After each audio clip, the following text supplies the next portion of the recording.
got your line of hypertonus.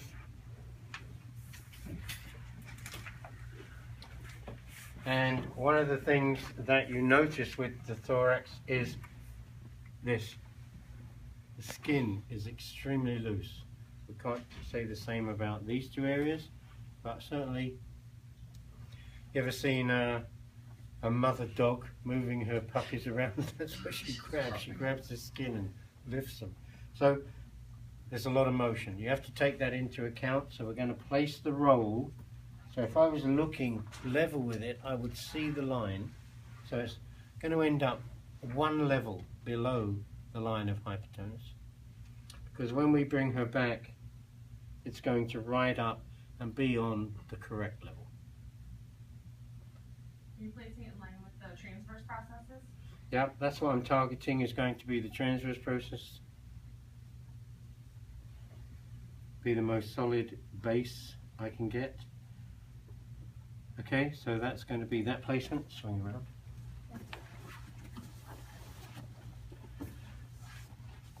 From the front, I want to, in a nice, comfortable knee flexed stance, I want her shoulders pretty much level with mine.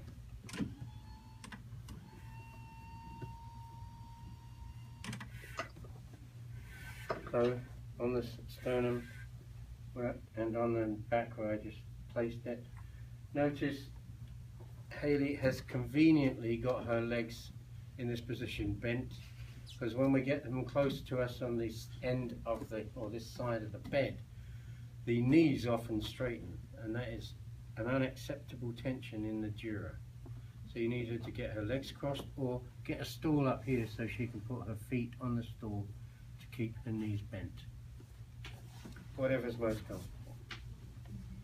So without using that for a moment, I'm going to ask her to put her arms across her chest parallel to each other. Just link them for me. Oh. Do it wrong. Oh. There. There. Sorry. Okay, so if the patient does this, then you cannot comfortably lock through the clavicular joints. Okay, because there's too much slack. And unfortunately, you can injure them quite badly. So you've got to make sure that you've got one under the other, parallel, not interlaced. The one that's on the bottom is going to be the one that delivers the force. So if you have a problem with a shoulder or elbow, whatever, then that one will have to remain on the top.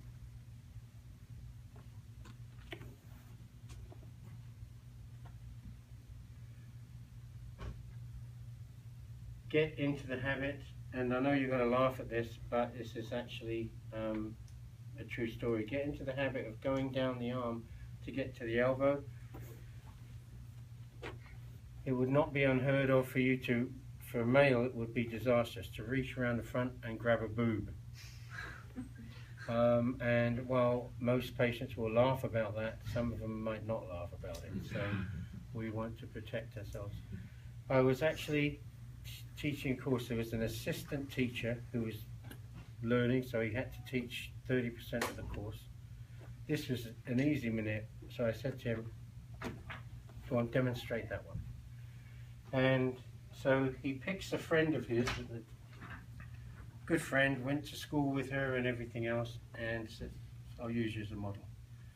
And as he's talking, he's obviously distracted, goes around and grabs her by the boob.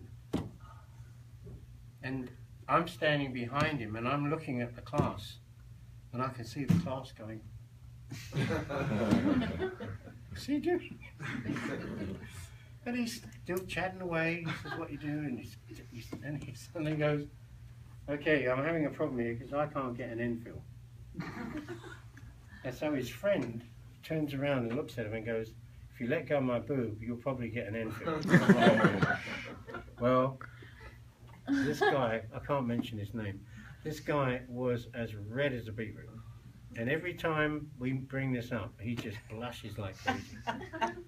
Well, it wasn't the fact that he did it, it was that he did it in front of so many people. So, beware. Start here, take your arms down, and then you'll be safe. Now, once I'm in this position, then I'm going to say to Hayley, just drop your head back against mine.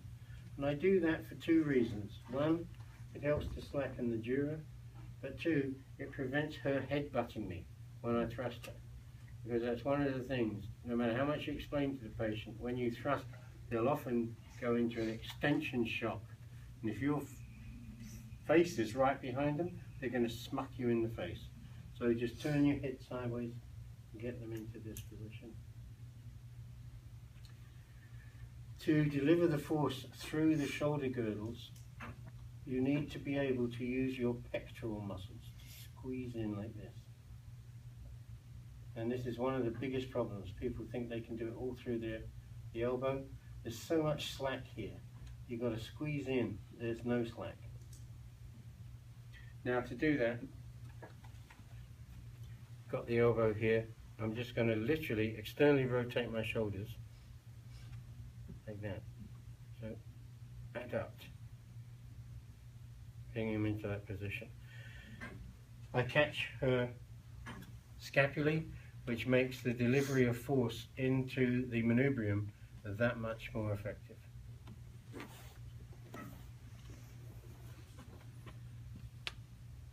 The target is from the elbow to her shoulders, in other words, to your upper chest. If you deliver the force wrongly towards your abdomen, for example, it's going to end up looking more like a Heimlich maneuver, like that. So we've got to be thinking of, there's the line of force, thrusting up towards our own upper chest.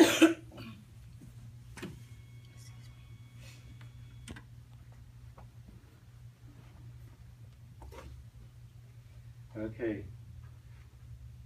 I'm taking time going through this again because when people come and work with me, they all seem to say the same thing. It's like, why does it look so effortless when you do it, and why is it so fast? It's because you factor all these things into the equation.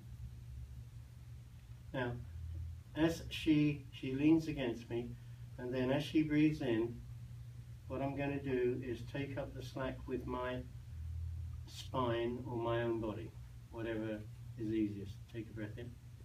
So there we go. And then as she breathes out, my retractors of my scapulae are tightening. The one thing that isn't tightening is staying quite relaxed. Deep breath. And down.